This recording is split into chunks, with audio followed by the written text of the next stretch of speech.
10 minute 50 खबरों के बाद इस वक्त की बड़ी खबर आपको बता दें। सूत्रों के मुताबिक उरी हमले के पीछे जैश के आतंकी कासिफ जान और रऊफ असगर का हाथ हो सकता है। माना जा रहा है कि कासिफ जान ने उरी हमले की साजिश रची थी। इस बीच एनआईए पूरे मामले में भीतर घात की भी जांच कर रही है। शक यह है कि कोई अंदर का शख्स इस मामले में जुड़ा हो सकता है। और ज्यादा जानकारी के साथ मौसमी सिंह हमारे संवाददाता इस वक्त हमारे साथ जुड़ेंगी, लेकिन इस बीच ये बड़ी खबर आपको बता दें कि उरी अटैक का मास्टरमाइंड है काशिफ।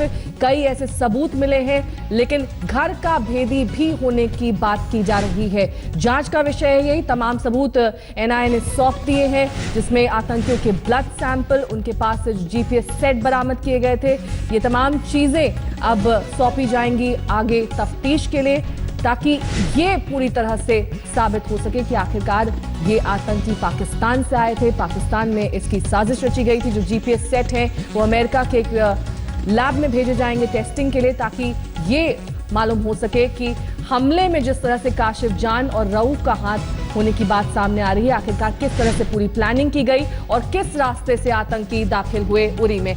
और जानकारी के साथ मौसमी सिंह हमारे संवाददाता इस वक्त हमारे साथ जुड़ गई। मौसमी, किस तरह के वो सबूत हैं जिनसे ये साफ हो रहा है या फिर ये बात सामने आ रही है कि किसी अंदर भेदी का भी हाथ हो सकता है?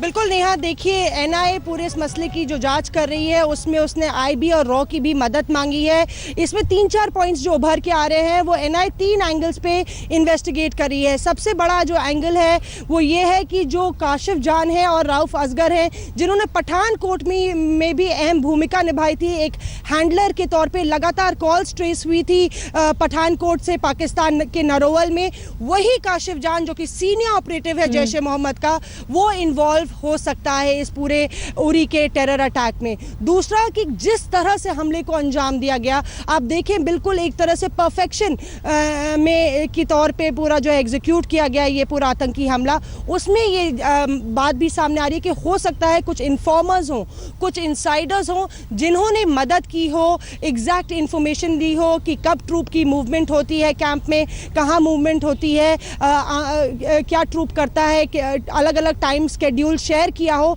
जिसके मद्देनजर टेररिस्ट जो है कैंप के बाहर इंतजार करते रहे, सही घड़ी का, सुबह के वक्त का इंतजार करते रहे जब वो अटैक करें आर्मी के कैंप पे। साफ तौर पे एनआईए को मालूम है कि ना सिर्फ केंद्र सरकार की नजरें उस पर हैं, पर जिस तरह से अंतर्राष्ट्रीय स्तर पे इस पूरे मसले को उठाना है, एनआईए के लिए ये सबूत जुटाना बेहद जरूरी है। यही वजह है कि टेररिस्ट के डीएनए सैंपल भी लिए जाएंगे और उनके रिश्तेदारों से इसको पूरा जोड़ा जाएगा, ताकि ये बताया जा सके कि ये आतंकी पाकिस्तान से सरहद पार से आए थे। पर सबसे बड़ी बात नेहा ये है कि पठानकोट में भी यही बातें कही गई थी, यही कोऑपरेशन पाकिस्तान से मांगा गया था, यही बात की गई थी कि काशिफ जान के बारे में पता लगाया जाएगा, नारोवल के पाकिस्तान में कहां वो रहते हैं। पर अभी तक पाकिस्तान टस से मस इस मसले पर आगे नहीं हुआ है। तो भारत एक ऐसे पड़ोसी देश को देख रहा है जो लगातार आतंकवाद को बढ़ावा दे रहा है और उसी से आतंकवाद के सहयोग, आतंकवाद के खिलाफ लड़ाई में सहयोग की उम्मीद करना शायद बेहद मुश्किल नहीं, नामुमकिन है।